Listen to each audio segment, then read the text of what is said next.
예, 대부분 분들은 부흥회 통해서 뵀는데 또 간혹 이렇게 뵈니까 낯선 그런 얼굴들도 있으세요. 그분들에게는 생소할 테니까 어제 했던 인사말을 다시 한번 알려드리고자 합니다.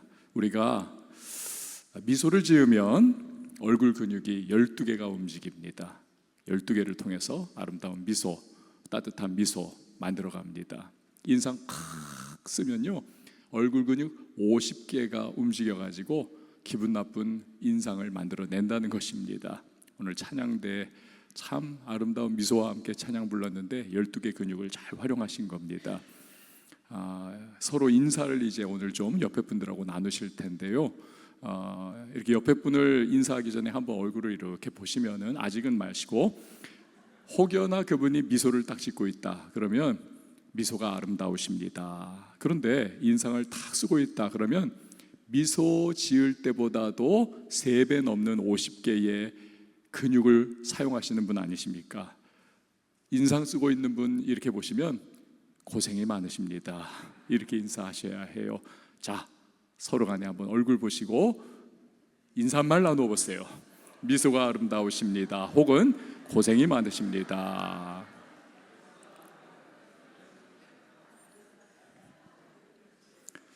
와, 우리 또감사교회는 정말 하나하나 굉장히 잘하시는 것 같아요. 찬양대도 오늘 축복, 저희도 신년 딱 되면 축복 부르는데 정말 너무 이렇게 딱 와닿는 그러한 찬양을 하셨고, 또 샤넬 집사님이세요? 샤넬 집사님 이름도 고급지신데 목소리도 저는 그 후렴이 안 올라갈 줄 알았어요. 1부 때도 저거 굉장히 높은데 위험하다 이 생각했는데 탁 올라가시는 거 보니까 아마 프로페셔널 그쪽에 좀 계셨던 것 같고, 인사말 영상에서 마지막에 원디 집사님이 이제 접수합시다 하는데 그분이 이렇게 제가 딱 들어보니까 아마 그쪽 계통에서 일하시는 분 같아요.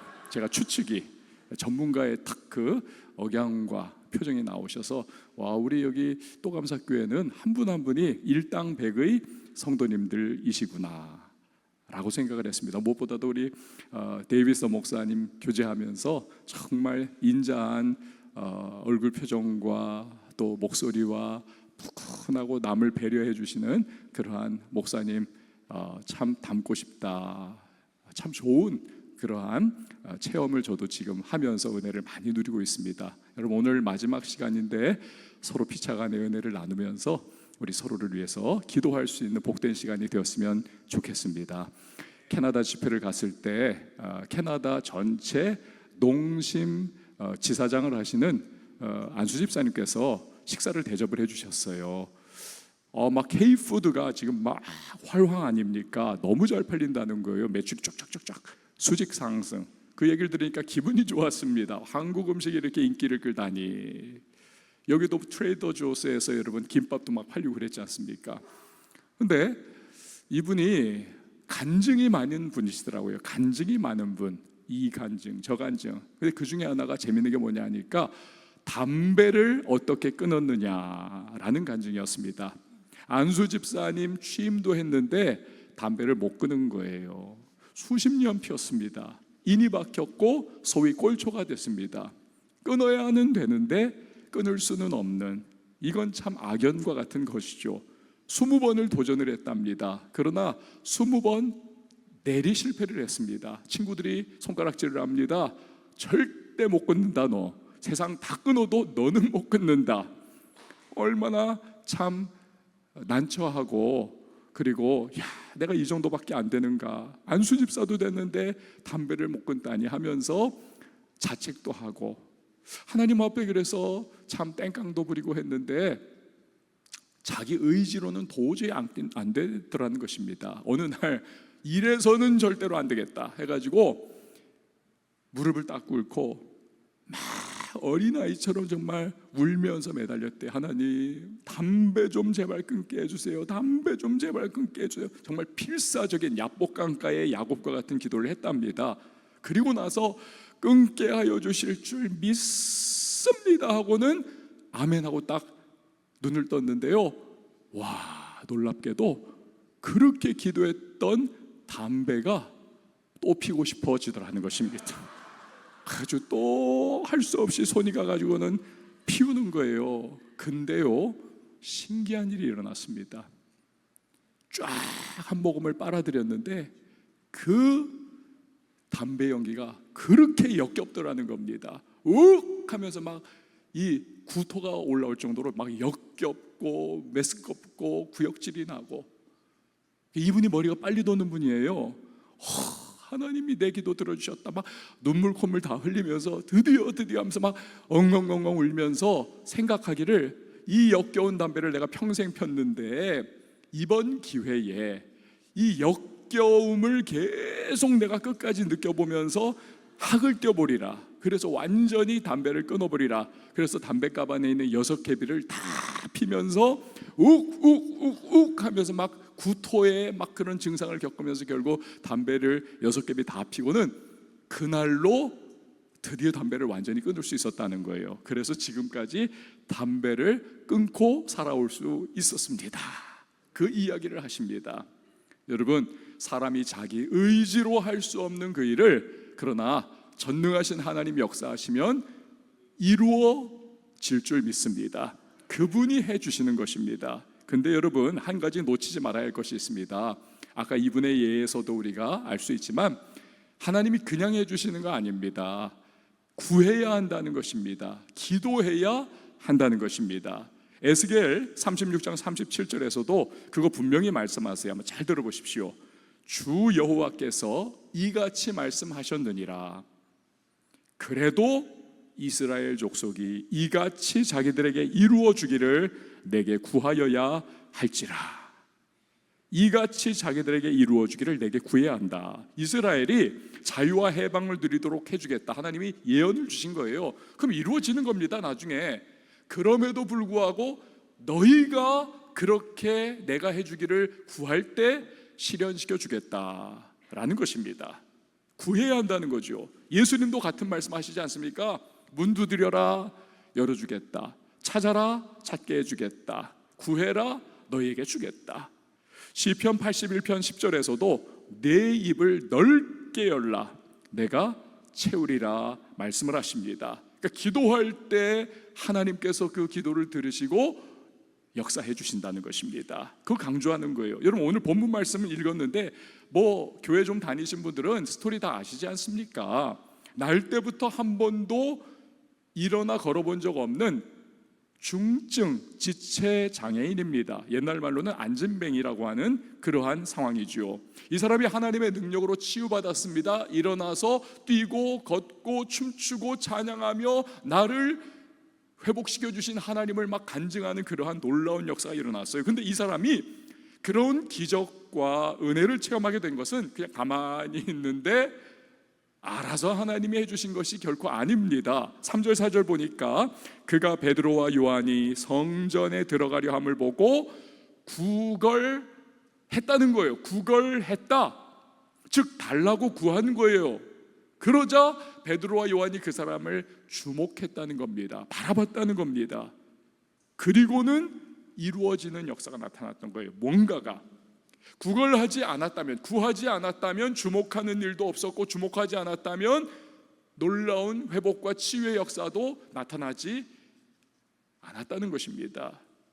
자, 여러분, 우리도요, 어떤 필요나 어떤 바라는 것이 있다면 일단은요, 기도해야 하는 것입니다. 기도해야. 기도하지 않고 알아서 해주시겠지, 그거 아니라는 겁니다. 영국에 위대한 3명의 설교가가 있었습니다. 그런데 산삼은요, 이렇게 뭉터기로 이렇게 발견이 됩니다. 영국의 위대한 대부흥기에 3분의 위대한 설교가가 뭉터기로 런던에서 목회를 했습니다. 한 분이 그 유명한 사자후를 토하는 불멸의 설교가 찰스 스펄전 목사님, 또 한 분이 캠벨 몰건 목사님, 그리고 또 한 분이 F.B. 마이어 목사님이었습니다. 근데 이 마이어 목사님이 기도에 있어서 제가 되게 마음속에 늘 기억하면서 중요하게 여기는 금언을 말씀을 하셨어요. 명언이지요. 인생의 가장 큰 불행은 응답되지 않은 기도가 아니다. 인생의 가장 큰 불행은 드려지지 않은 기도이다. 여러분, 이거 무슨 의미인지 아십니까? 하나님께서는 그 전능하신 분이 여러분과 저의 인생을 뒤집어 엎고 변화시키고 축복하고 놀라운 은혜 베풀어 주시고자 다 이미 셋업을 해놓으셨어요. 준비 완료. 그런데 우리가 드리지 않아서, 기도를 드리지 않아서 그 놀라운 은혜와 기적과 축복과 역사를 우리가 누리지 못하게 된다는 것입니다. 그래서 인생의 가장 큰 불행은 응답되지 않은 기도가 결코 아니라 가장 큰 불행은 드려지지 않은 기도다. 그걸 말씀하고 계시는 것입니다. 여러분, 그렇습니다. 하나님의 그 어떤 기적과 역사도 전제의 조건, 기도해야 한다는 것입니다. 저를 한번 따라해 주시면 정말 고맙겠습니다. 기도하자.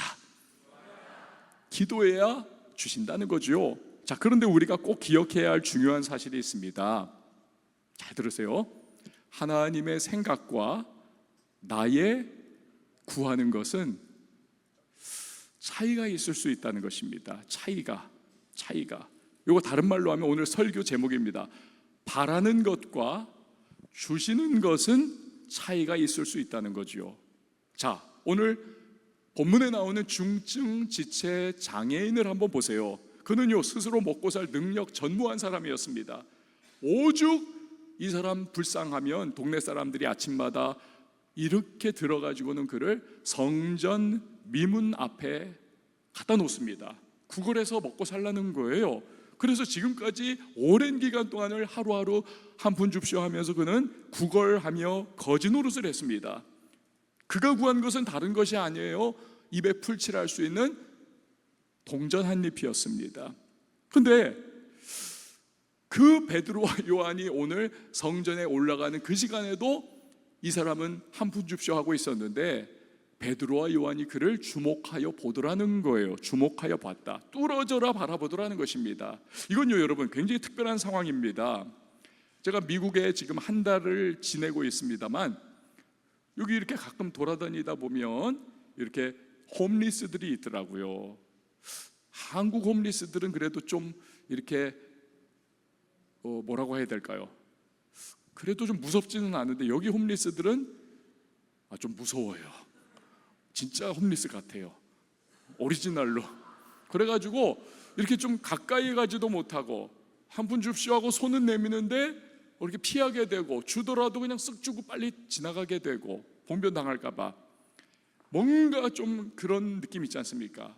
근데 우리가 그 홈리스를 뚫어져라 바라보고 가까이 다가가서 뭐 이렇게 딱 이런 거 절대로 안 하지 않습니까? 거의 우리. 근데 오늘 베드로와 요한이 이 중증 지체 장애인, 한 번도 태어나서 걸어본 적 없는 이 정말 처참한 몰골의 안진뱅이, 이 사람을 주목하여 보더라는 것입니다. 주목하여 보더라. 그때 여러분, 이 중증 장애인이 무슨 생각했겠어요? 이 사람들이 나를 뚫어져라 쳐다보네. 오늘 뭔가 나한테 돈을 좀 주려나 보다. 기대감이 막 부풀어 오르는 거죠. 그런데 베드로와 요한이 말을 하는 겁니다. 베드로와 요한이 우리를 보시오.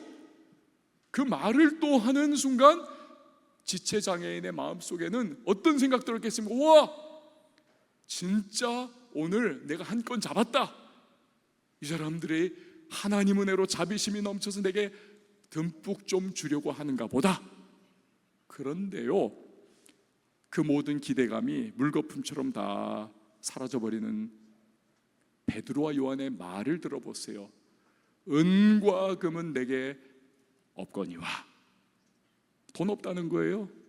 그 순간 막 부풀어 올랐고 기대했던 이 중증 장애인이 무슨 생각했겠습니까? 화딱지 났겠죠. 이 인간들이 내가 지금 거지라고 나를 희롱하는 거야, 놀리는 거야, 뭐야? 아니, 언제는 자기들을 주목해보라 하고 뭐 줄 것처럼 그러더니 이 무슨 말이야? 아무것도 없다니. 여러분, 문제는요, 우리도 이런 느낌을 받을 때가 있다는 것입니다. 우리가 하나님 앞에 바라는 것이 있습니다. 예를 들면 사업해 나가야 하는데 막 돈이 지금 막 딸리는 거예요. 하나님, 나 돈 좀 주세요. 뭔가 돈이 필요한데 하나님 앞에 막 우리가 돈 좀 주세요. 또는 내가 지금 하나님 앞에 바라는 뭔가가 있습니다. 하나님, 저 이렇게 도와주셔야 합니다. 이러하게 좀 나를 좀 도와주세요. 그런데 하나님께서 우리에게 주시는 것이 내가 바라는 것, 내가 기대하는 것, 내가 하나님 앞에 구하는 것이 아닌 모양으로 흘러가게 될 때, 때로는 하나님이 잠잠히 침묵하실 때, 우리는요 이 중증 지체 장애인의 마음을 갖게 되는 겁니다. 하나님 이럴 수가 있는가? 하나님 나를 지금 희롱하시는가? 하나님 나를 어떻게 이렇게 대할 수가 있는가? 너무하다. 내려놓음이라고 하는 책을 쓴 이용규 선교사님이 이런 에피소드를 이야기하십니다. 7살짜리 아들 데리고 사모님과 함께 어느 컨퍼런스에 참석을 했습니다. 강사였어요. 컨퍼런스 하는 곳이니까 뭐 그냥 사모님하고 이 아이는 방에서 그냥 기다려야 되는 거예요. 근데 산책을 하다 보니까 수영장이 있더라는 겁니다. 애가 난리가 난 거예요. 수영장 해가지고 수영해야지. 문제는 뭐냐면 수영복을 안 갖고 간 거예요. 애가 막 울상이 돼가지고 수영해야 되는데 수영복 파는 곳도 없었나 봅니다.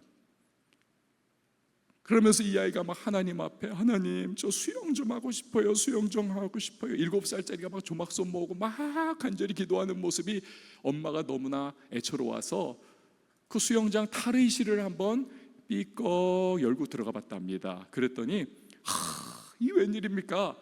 어떤 애가 수영하고 옷 갈아입으면서 자기 수영복을 떨어뜨리고 간 거예요. 그래서 엄마가 얼커니 하고는 그거 집어가지고 잠깐 빌리자 하면서 이 아이를 입혀가지고 애가 그냥 신나게 그냥 수영을 즐겼다는 거예요.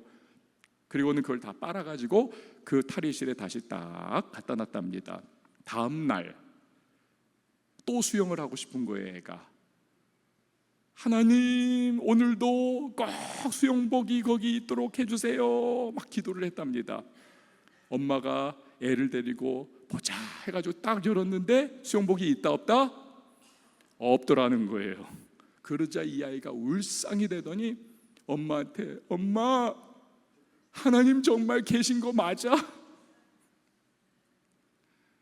여러분, 우리가 바라는 것이 내 뜻대로 이루어지지 않을 때, 때로는 하나님이 주시는 것이 내 바라는 것과 차이가 많이 날 때, 우리는 이 아이의 마음을 갖게 되는 것입니다.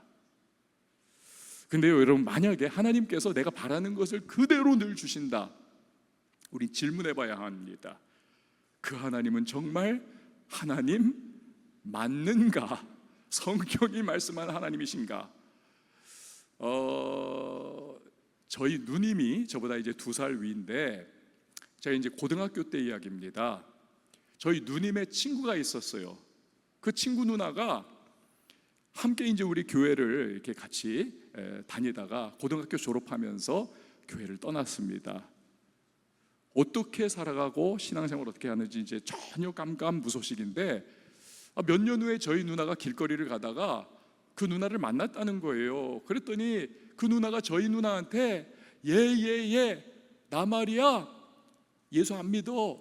이제 저 일본에서 건너온 외색 종교인 남묘호랭케교라고 하는 걸 내가 믿어.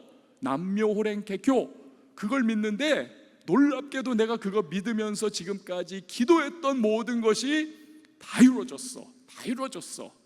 너도 한번 남묘호랭케교 믿어봐. 저희 누나한테 전도를 하더라는 것입니다.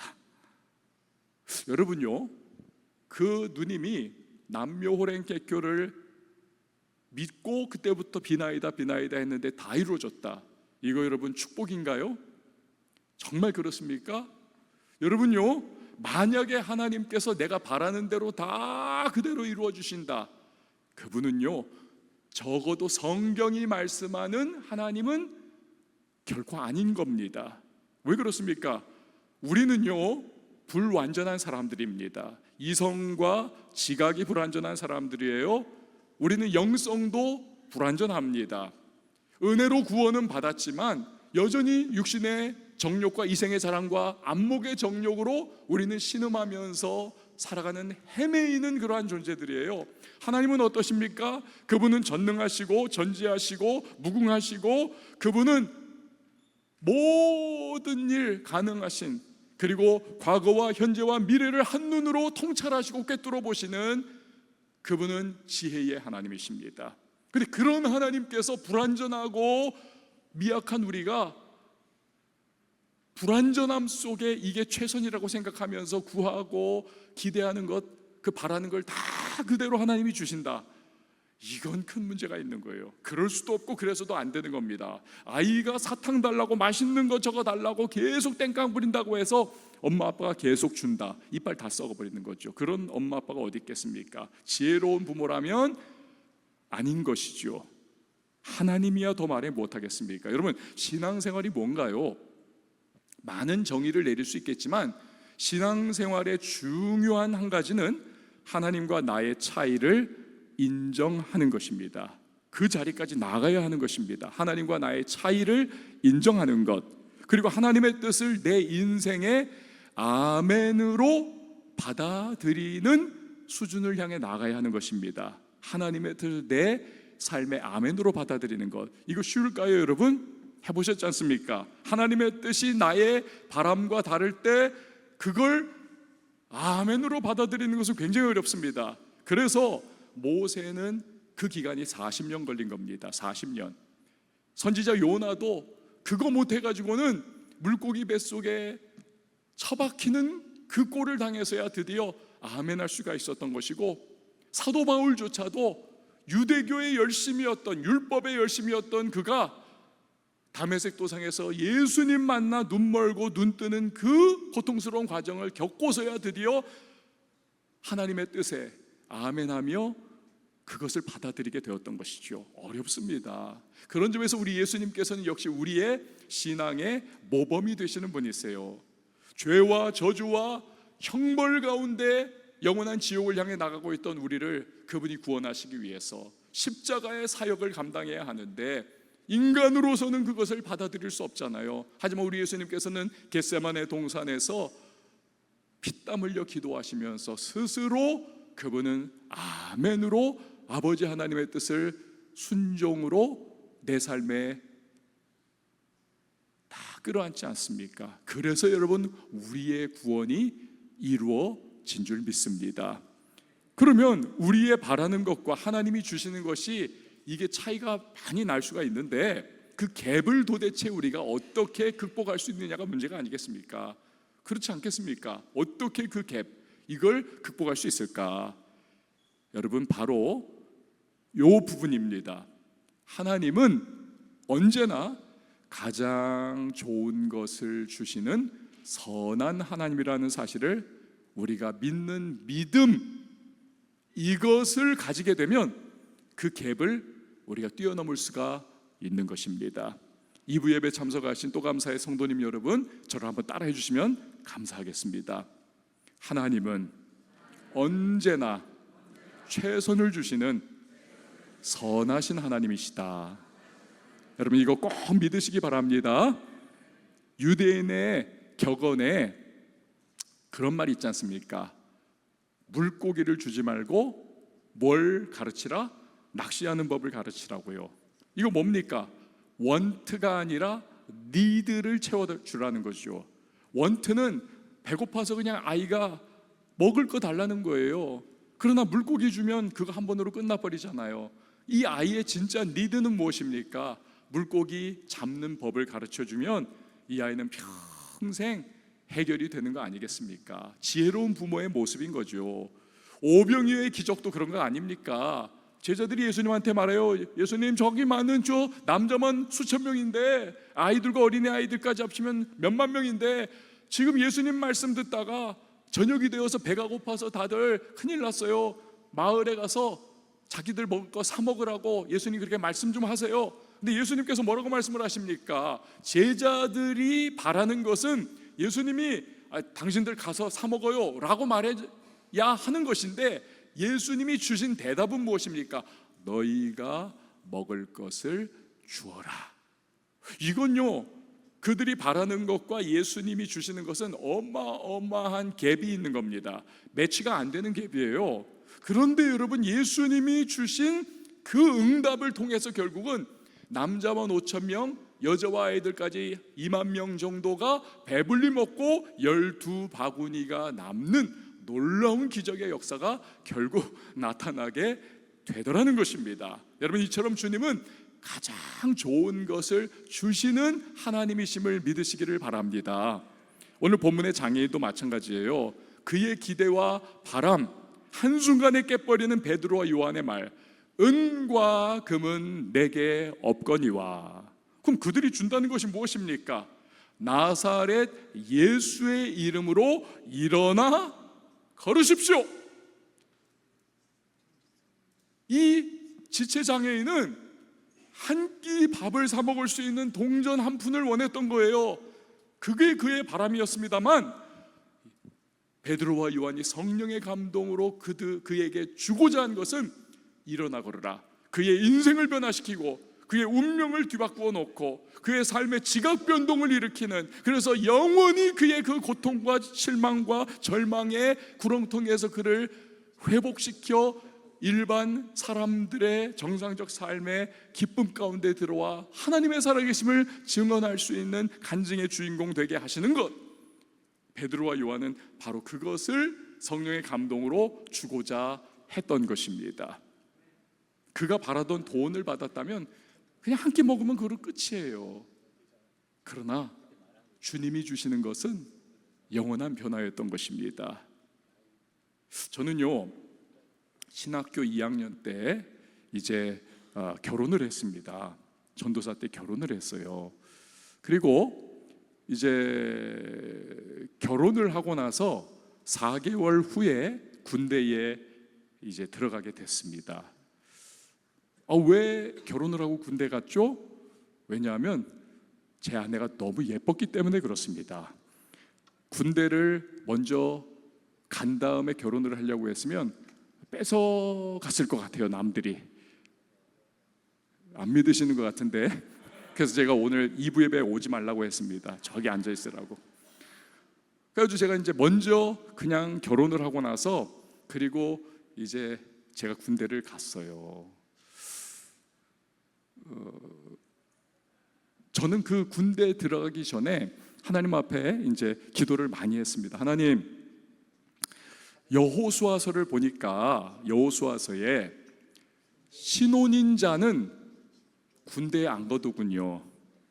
전쟁이 일어나도 전쟁에 참전을 안 하더군요. 하지 말라고 하나님께서 율법에 말씀을 하셨잖아요. 저도 신혼입니다. 군대 좀 이번에 안 가게 해주세요. 아니, 영원히 군대 안 가게 해주세요. 그러면서 기도를 많이 했었습니다. 많이 했었어요. 왜? 신혼인데 지금 아내 멀쩡히 있는데 군대를 혼자 떡 가버리면 2년 동안 아내는 어떻게 살고 떨어져서 어떻게 삽니까? 많이 정말 애타게 기도를 했습니다. 하나님이 들어주셨다? 안 들어주셨다? 안 들어주셨습니다. 제가 바라는 것 안 들어주셨어요. 하나님께서 주신 것은 얼마 후에 저에게 날라온 대한민국 국방부의 입영 통지서였습니다. 군대 오라고 하는 웰컴. 그래서 할 수 없이 군대를 가게 됐어요. 제 아내가 입영 통지서를 이렇게 읽더니 완전히 절망하더라고요. 근데 그날부터 밤마다 이상한 일이 일어났습니다. 제가 막 잠을 자고 있는데 뭔가 느낌이 이상해요. 소름 돋는 어떤 그런 느낌이 막 쫙 뻗쳐요. 자면서도 좀 뭔가가 이렇게 느껴질 때가 있지 않습니까? 뭔가가 이렇게 들려오는 것 같은데 막 이렇게 막 이거 귀신인가? 자면서도 막 그런 생각 들 정도로 막 이렇게 소름이 쫙 돋고 그런 거 있지 않습니까? 그게 한 일주일 정도 이렇게 계속됐어요. 그러면서 제가 악몽도 꾸고 막 그랬는데, 일주일째 될 때에 제가 그 상황이 뭔지를 드디어 알게 됐어요. 이렇게 그날도 자는데 갑자기 뭔가 소리가 이렇게 들려오는 것 같아요. 닭살이 돋고, 그날은 또 눈이 떠졌어요. 그래서 이렇게 보니까 침대 모서리에 어떤 하얀 옷을 입은 존재가 이렇게 걸터 앉아 있는데, 그 존재가 하면서 머리를 길게 늘어뜨리고 울고 있는 거예요. 제 아내가 울고 있었습니다. 남편이 군대 간다고 일주일째 울고 있었던 거예요, 밤마다. 근데 이 무심한 남편은 걱정하고 막 그러면서도 그냥 잠에 빠져들었던 겁니다. 제 아내가 일주일 동안 그렇게 울고 또 울고, 그래서 제가 막 두드려주면서 욥기에 나오는 것처럼 우리가 이 2년 동안을 떨어져 있지만 서로 정말 훈련 잘 받고 하나님 바라보면서 시련을 잘 겪어나가면 하나님 앞에 정금같이 나가게 될 거야. 제가 그렇게 막 위로를 해주고 결국 착한 제 아내도 아멘 하면서 나중에 이제 받아들이게 됐습니다. 그래서 이제 군대를 갔어요. 신병 6주 기간을 이제 훈련을 받거든요. 아무것도 모르던 사회인이 이제 군인 되는 6주 동안에 훈련 받는데, 저는 그 기간 동안에 목표를 하나 세웠습니다. 무슨 목표냐면, 정말 설교자는 가끔 자기의 참 치부를 드러내고 부끄러운 모습을 이렇게 이야기해야 될 때도 있는데, 하필이면 오늘이 그날입니다. 제가 목회자 가정에서 태어난 목사 아들이고 신학생이었고, 무엇보다도 모태신앙 아닙니까? 모태신앙. 엄마 뱃속에서 모태에서부터 내가 믿었던 사람인데, 모태신앙은 여러분 뭔지 아시죠? 전도도 못해, 기도도 못해, 아무것도 못해. 그냥 형식적인 경우가 많은 거예요. 제가 바로 딱 그런 사람이었습니다. 지금까지 신학교 2학년이기도 한데 성경을 차분히 정독을 한 번도 안 한 거예요. 얼마나 제가 이거 말씀드리면서도 부끄러운 겁니다. 성경을 창세기부터 계시록까지 한 번도 안 읽은 거예요. 그리고는 목사들이고, 그리고는 모태신앙이고, 그리고는 신학생인 겁니다. 그래서 제가 저 자신을 아니까 안 되겠다. 이번 이 군대 기간 동안에 내가 어떻게 하든 성경을 정말 읽어봐야 되겠다. 그래서 신병 6주 훈련 기간 딱 여기에 포켓에 넣고 갔던 조그만 신약 성경을 휴식 시간마다 읽기 시작했습니다. 5분 휴식 딱 주면은 남들은 일어서도 막 담배 피우고 있는데, 저는 그때 5분 동안 이 마태복음부터 계속 읽는 거예요. 한 장 읽고, 두 장 읽고, 또 다음 훈련 끝나고 5분 주면 거기서 또 이제 그 다음 장 읽고, 다음 장 읽고. 근데요, 6주가 지나가니까 놀랍더라고요. 마태복음부터 시작했는데 6주 딱 지나가니까 그 정말 짬 내서 읽는 그 시간인데 계시록까지 다 읽게 되는 거예요. 제가 그때 통탄을 했습니다. 20여 년을 모태신앙, 목사들, 신학생이었는데 어떻게 내가 성경을 이렇게 6주 짬내서도 읽는 이 성경을 한 번도 못 읽었을까? 이래서는 안 되겠다. 2년 동안 최선을 다해서 읽어보자. 6주 끝나고 나서 이제 자대 배치를 받았습니다. 제가 이제 진짜 가야 할 그 부대에 들어갔어요. 근데 여기 짝대기 붙이고 있는 말단 2등병이 성경 읽을 시간이 없어요. 한국 군대는 그 당시에 막 구타가 있어가지고 2등병은 무조건 맞는 거예요. 개인 시간 전무합니다. 그 어떻게 성경을 읽습니까? 그래서 제가 늘 손을 들었어요. 기계실에서 누가 일할 거냐? 기계실은 겨울에 어마어마하게 춥습니다. 그럼 제가 가겠습니다. 그래서 거기서 아무도 없는 그곳에 달달달달 떨면서 성경을 읽는 거예요. 보일러실에 들어가서 누가 일하겠느냐? 보일러실은 또 엄청 더워요. 그러면 거기서 제가 들어가겠습니다. 인간이 가장 바이오리듬이 가장 잠에 깊이 빠져들어 있는 것이 새벽 2시에서 4시 사이인데, 누가 불침번 서겠느냐? 제가 한 달 내내 서겠습니다. 그래가지고는 그럼 다들 좋아하죠. 너 가라. 그러면 2시에서 새벽 4시까지 그냥 말똥말똥 떠가지고 맨날 거기서 보초 쓰고, 그런데 짬내서 초소 안에 들어와서 거기 앉아가지고는 이제 조금의 시간 동안 성경을 읽는 거예요.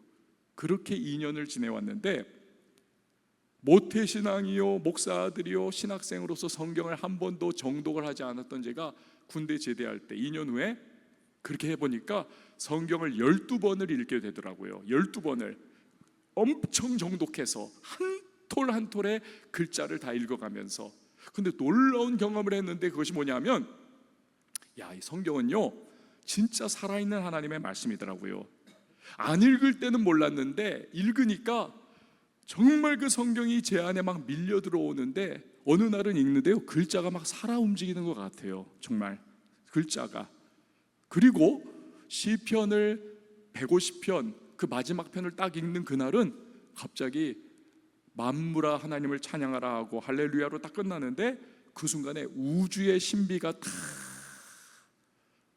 깨달아지는 느낌, 그냥 느낌이 확 밀려오는 거예요. 그걸 막 눈물이 쏟아지고 감사가 나오고 찬양이 나오고, 이걸 12번을 이제 계속 반복을 하게 된 거죠. 그 시간을 군대 2년 동안 보낸 거예요. 아내와 떨어져 가지고. 제가 군대 들어가기 전에 하나님 앞에 정말 바랐던 것은 아내하고 안 떨어지게 해주십시오, 군대 안 가게 해주십시오. 그러면서 가짜않게 여호수아서까지 끌어당겨가지고, 어디서 본 그거를 끌어당겨가지고 그걸 하나님 앞에 근거로 내밀면서까지 막 말도 안 되는 요구를 했었는데, 하나님께서는 그거 아니야, 정신 차려 이놈아, 주신 응답은 군대 가게 하는 거였습니다. 지금 오랜 세월이 지난 후에 이렇게 둘러보면, 만약에 제가 그때 군대 안 갔다, 아마 저는 목회 못하고 있었을 거예요. 안 하고 있을 겁니다. 왜? 성경을 알아요? 설교를 할 줄 알아요? 뭘 알겠습니까? 근데 그때 12번을 붙잡혀서 읽는 그 과정에 깨닫게 되고, 성경이 성경을 이해하는 그러한 막 서로 간의 이해를 돕고, 창세기부터 계시록까지 관통하는 그러한 깨달음을 얻게 되고, 이것이 밑바탕이 되어서 설교도 할 수 있고 목회도 할 수 있고, 오늘처럼 또 감사의 훌륭한 성도님들 앞에서 제 간증을 나눌 수 있는 그러한 시간까지 되었으니, 제가 그 군대 2년 동안을 바라는 것 아니라 주신 것에 대하여 생각할 때마다, 그렇구나, 하나님이 오르셨구나, 하나님이 그것을 주셔서 제가 목회할 수 있고 정말 이렇게 설교도 할 수 있게 되었구나. 그래서 저는 할렐루야라고 말할 수밖에 없는 것입니다. 할렐루야. 그래서 정말 하나님은 정말 내가 기도하는 것보다 훨씬 풍성한 것을 주시는 분이구나. 에베소서 3장 20절에서 그것을 우리에게 알려주고 있습니다. 우리 가운데서 역사하시는 능력대로 우리가 구하거나 생각하는 모든 것에 더 넘치도록 능히 하실 분, 그가 하나님이라는 거예요. 넘치도록 능히 해주시는 분. 여러분, 그렇습니다. 우리의 기도로 바라는 것보다 하나님은 더 주시는, 더 선하고 좋은 것을 주시는 그분이 우리의 하나님이신 줄 믿으시기를 바랍니다. 그 한 예가 노년의 야곱이 아닙니까? 그가 죽기 전에 요셉을 만나지 않습니까? 죽은 줄 알았던 요셉이에요. 그런데 웬일입니까? 애굽에서 위대한 국무총리가 되어 있지 않습니까? 그뿐 아니죠. 사자, 맹수 찢겨 죽은 줄 알았던 그 요셉이 국무총리일 뿐 아니라 손주들까지 데리고 온 거예요. 그래서 손주들에게 야곱이 축복의 기도를 해주는 그 참 감격스러운 일을 그가 경험하지 않습니까? 그러면서 이 야곱이 요셉에게 하는 말이 있습니다. 내가 너의 얼굴을 보리라고는 생각하지 못하였더니 하나님이 내게 너의 자손까지도 보게 해주셨구나. 하나님은 우리 구하는 것보다 훨씬 풍성한 걸 주신다는 거예요. 여러분, 만약에 요셉이 야곱이 원했던 대로 채색 옷을 그 요셉에게 입혀줬잖아요. 채색을 입혀줬다는 것은 네가 우리 집안의 후계자야 라는 겁니다. 형들 제끼고 네가 후계자야. 만약에 그 야곱의 바람대로 요셉이 후계자가 됐다면 야곱은 행복했겠죠. 요셉도 한 몸 잘 먹고 잘 살았겠죠. 하지만 그걸로 끝입니다. 하지만 하나님이 주신 것은 무엇입니까? 하나님은 요셉을 통해서 기구한 운명의 고통도 있었고 피눈물 나는 현실도 있었고 종노릇 감옥의 죄수 노릇도 했고 그 아버지 야곱도 아들이 맹수에게 찢겨 죽은 줄 아는 그 고통스러운 시간도 있었지만, 하나님께서 진짜 주셨던 것은 애굽의 사람들뿐만 아니라 인근의 수많은 사람들의 생명, 무엇보다도 예수 그리스도의 계보를 이룰 야곱의 가정을 극심한 7년 기근에서 보호하는 인큐베이터 역할을 하는 애굽에서의 삶, 이것을 하나님께서 위해서 요셉을 먼저 그곳으로 보내신 것입니다. 그리고 그 고통스러운 상황을 견뎌내라 라고 주신 것이죠. 하지만 나중에 보니까 훨씬 아름다운 것을 하나님께서 야곱에게 또 요셉에게 허락해 주셨던 것입니다. 여러분, 이런 분이 우리 하나님이신 줄 믿으시기를 바랍니다. 그러니까 우리는 이런 하나님을 신뢰해야 합니다. 문제는 사탄 마귀가 자꾸 우리를 들쑤시는 거죠. 야, 네가 그렇게 바랬는데 하나님이 지금 너한테 준 것 봐, 이게 상황 봐, 이게 말이 돼? 이거 너 좀 기도한 거 아니야? 그러면 우리에게 실망이 다가오고 시험이 다가오고 참 시련이 다가오는 거죠. 그래서 우리가 자꾸 원망불평하다가 하나님이 주시는 것이 아니라 내가 바라는 것을 억지로 내가 획득하려고 인간적으로 난리를 부린다니까요. 그러다가 우리가 부작용을 만들어내고 후유증을 만들어내는 일이 비일비재합니다. 비일비재해요. 그래서는 안 된다는 것입니다. 우리는 당장 지금만을 바라봅니다. 하지만 하나님은 먼 미래, 우리의 먼 미래까지도 통찰하시면서 그때 정말 가장 좋은 것이라고 우리가 고백할 수 있는 그러한 응답을 우리에게 주시는 하나님이십니다. 우리는 나에게 가장 최선을 주시는 하나님이심을 믿는 믿음으로 인내하면서 버텨내고 견뎌내고 우리는 믿음의 선한 싸움을 싸워나가야 하는 것입니다. 이 얘기만 드리고 말씀을 마칠게요. 2차 세계대전 때 나치 독일이 수많은 유대인들을 홀로코스트 했지 않습니까? 그런데 그 유대인들을 이렇게 도피하는 것을 도왔다라고 하는 죄목으로 네덜란드의 신앙인 이 코리텐붐 그 여사의 가족들을 그 유대인들 포로 수용소에 같이 쳐넣습니다. 이 코리텐붐이 그 당시에 소녀였는데 동생과 엄마 아빠 다 같이 그 포로 수용소에 다 들어가게 된 겁니다. 굉장히 고통스러운 상황이죠. 그때 그 경험을 가지고 주님은 나의 피난처, The Hiding Place라고 하는 간증집을 나중에 이 코리텐붐 여사가 살아나와 가지고 이제 발표를 해가지고 엄청난 크리스천들에게 정말 영감과 감동을 주게 되거든요. 근데 이 책에 이런 이야기가 나옵니다. 포로 수용소에서 정말 말 못할 고통과 시련을 겪고 있던 그 때였습니다. 근데 그 시련과 고통의 하나가 또 뭐였냐면 그들이 들어가 있는 그 캠프 안에, 막사 안에 벼룩이 들끓더라는 거예요. 벼룩이.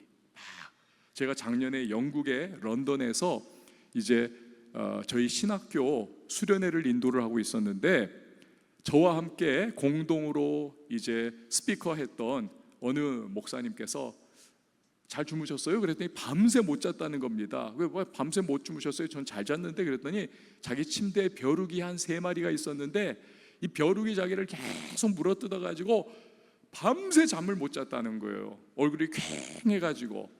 여러분, 벼룩 2-3마리만 있어도 잠 못 자고 막 너무 괴로운데 막사 안에 그냥 벼룩이 들끓는 엄청난 불결한 위생 상태. 그래서 이 코리텐붐이 너무너무 고통받고 막 불면의 밤이 계속되고 막 힘들었다는 거예요.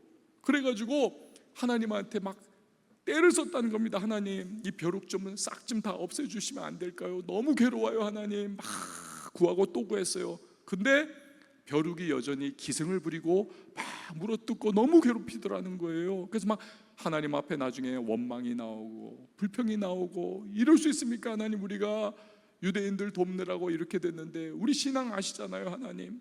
막 하나님 앞에 그렇게 한탄을 했대요. 근데요, 그때 코리텐붐의 여동생인 베시가 이런 말을 하더랍니다. 언니, 우리는 성경의 범사에 감사하라는 말 있잖아. 벼룩을 우리에게 주신 하나님께도 감사할 수 있어야 해. 근데 여러분, 이론적으로는 맞는 말이잖아요. 하지만 맞는 말인데 동의는 안 되더라는 거예요. 감사가 나올 리가 없는 거죠. 어떻게 나옵니까? 그래서 계속 원망불평을 했대요. 근데 이상하죠. 벼룩이 가면 갈수록 점점 더 들끓고 기승을 막 부리는 그 상황이 되니까 독일 군인들이 점점 막사 가까이 안 오고 나중엔 아예 막사의 근처에 아예 없더라는 거예요. 왜? 저기 가까이 가면 우리도 벼룩 옮아가지고 고생한다. 그래서 독일 군인들이 아예 이 근처를 안 와가지고 그 막사 안에서 코리텐분과 베시와 그 예수 믿는 사람들이 성경을 공부할 수 있었다는 거예요. 성경을. 그때 공부했던 성경이 위로가 되고 힘이 되고 소망이 되어서 정말 처절한 그 포로 수용소의 고통 어린 삶을 이겨내고 견뎌낼 수 있는, 생존할 수 있는 위대한 힘과 소망이 되었다는 것입니다. 그래서 이분이 나중에 이제 전 세계를 간증하면서 다니면서 벼룩을 주신 하나님께 감사합니다. 벼룩을 주신 하나님께 감사합니다. 이러면서 간증하면서 많은 크리스찬들이 정말 도전받고 영감을 받고 정말 하나님이 그런 분이시구나, 정말 그러한 은혜를 많이 받을 수가 있었다는 거예요. 그래서 코리텐분이 이런 말을 합니다. 벼룩은 우리가 안전하게 성경 공부를 할 수 있도록 우리를 지켜주기 위하여 하나님께서 보내신 하나님의 사자였습니다. 할렐루야. 여러분, 이처럼 하나님은 우리가 바라는 것보다, 우리가 생각할 때는 이거 아니올시다인데, 그러나 나중에 보면 그것이 맞아요. 하나님 주시는 것이 많습니다. 오늘 이 자리에 있는 그 누군가는 기도했던 게 있을 거예요. 구하고 바랬던 게 있을 겁니다. 근데 하나님이 주시는 것은 어처구니 없는 내 삶의 현실일 수도 있습니다. 하나님을 오해하지 마십시오. 하나님은 내가 구하고 내가 바라는 것보다 더 좋은 것을 주시는 분이십니다. 그걸 믿는 믿음, 이것이 우리에게 필요한 것이죠. 우리 함께 찬양하시고 기도하겠는데요, 오늘 이 찬양의 내용에 오늘 설교가 다 담겨 있습니다. 나의 기도하는 것보다 더욱 응답하시는 하나님이십니다.